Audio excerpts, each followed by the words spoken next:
This is to Truth Be Told, and I'm using the presentation of the icon of Theotokos as a backdrop, and hopefully I'll get through questions 7 through 10. I'm going to take first question 7 backwards. Encyclopedia Britannica is the source. No emphasis was placed on Mary whatsoever in the first centuries of Christianity. This one gives me pause because the source and the fact that the early church fathers, actually every source from the first century, from the first 3 centuries that mention Mary,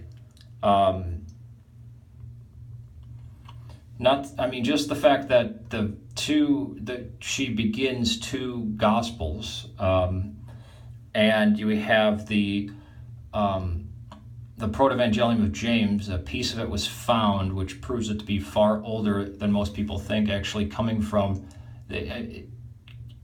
written down in the early 2nd century, that's the early 100s, but coming from an oral tradition before that. It's made reference even by heretics. Ignatius of Antioch, Irenaeus of Lyon for one, calls her the second Eve, and mankind's yes towards God, the Ark of the Covenant. So does, I believe, Tertullian also calls her, gives her great esteem. Many people do, and even in the Apocalypse of John, she is prefigured as the Ark of the Covenant. It's very clearly that the Ark of the Covenant is the Virgin Mary. Mary's moral failings, where? What moral failings of Mary? And who? 1 or 2 lone early church fathers? But have you read them? Did they say that? Or is this another quote like Encyclopedia Britannica? David as co-regent in Jeremiah. Unless you're following the Levitical law 100% and you reject Christ, then David as co-regent is not believed ever. I mean, that was a Jewish thing. That's like taking all the messianic prophecies extremely literally and saying, no, there's no prophecy. All these things are literal, describing what's happening right now. That seems almost like a Jewish or an atheist concern. John the Forerunner is the best person ever. You mean the greatest of his kind, like prophets of the Old Testament? Maybe I have to go into that one. Tell me if I'm wrong on that. Higher than the cherubim and the seraphim. Yes, a title of a figure of speech of honor.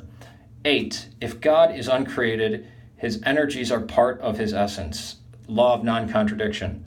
The Trinity contradicts the mind. Can God make a four-sided triangle?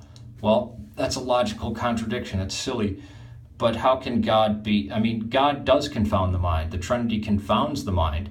The hypostatic union confounds the mind. They're called paradoxes. Paradoxes are also known as contradictions, yet we know paradox exists in the world. Our world, our reality, has paradoxes and contradictions.